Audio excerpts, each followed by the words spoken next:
Hello, I'm Severin Suzuki speaking for ECHO, the Environmental Children's Organization. We're a group of 12 and 13-year-olds trying to make a difference.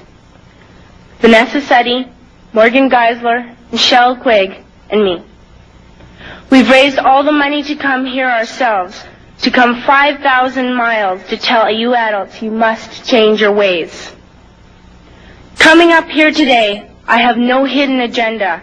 I am fighting for my future. Losing my future is not like losing an election or a few points on the stock market. I am here to speak for all generations to come. I am here to speak on behalf of the starving children around the world whose cries go unheard. I am here to speak for the countless animals dying across this planet because they have nowhere left to go.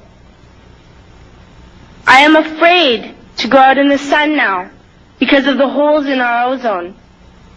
I am afraid to breathe the air because I don't know what chemicals are in it. I used to go fishing in Vancouver, my home, with my dad, until just a few years ago we found the fish full of cancers. And now we hear of animals and plants going extinct, every day vanishing forever. In my life, I have dreamt of seeing the great herds of wild animals, jungles and rainforests full of birds and butterflies. But now I wonder if they will even exist for my children to see. Did you have to worry of these things when you were my age? All this is happening before our eyes, and yet we act as if we have all the time we want and all the solutions. I'm only a child, and I don't have all the solutions. But I want you to realize, neither do you. You don't know how to fix the holes in our ozone layer. You don't know how to bring the salmon back up a dead stream. You don't know how to bring back an animal now extinct. And you can't bring back the forest that once grew where there is now a desert. If you don't know how to fix it, please stop breaking it. Here, you may be delegates of your government, business people, organizers, reporters, or politicians, but really, your mothers and fathers, sisters and brothers, aunts and uncles, and all of you are someone's child. I'm only a child, yet I know we are all part of a family, 5 billion strong. In fact, 30 million species strong. And borders and governments will never change that. I'm only a child, yet I know we are all in this together and should act as one single world towards one single goal. In my anger, I am not blind, and in my fear, I am not afraid of telling the world how I feel. In my country, we make so much waste. We buy and throw away, buy and throw away, buy and throw away, and yet northern countries will not share with the needy. Even when we have more than enough, we are afraid to share. We are afraid to let go of some of our wealth. In Canada, we live the privileged life, with plenty of food, water, and shelter. We have watches, bicycles, computers, and television sets. The list could go on for 2 days.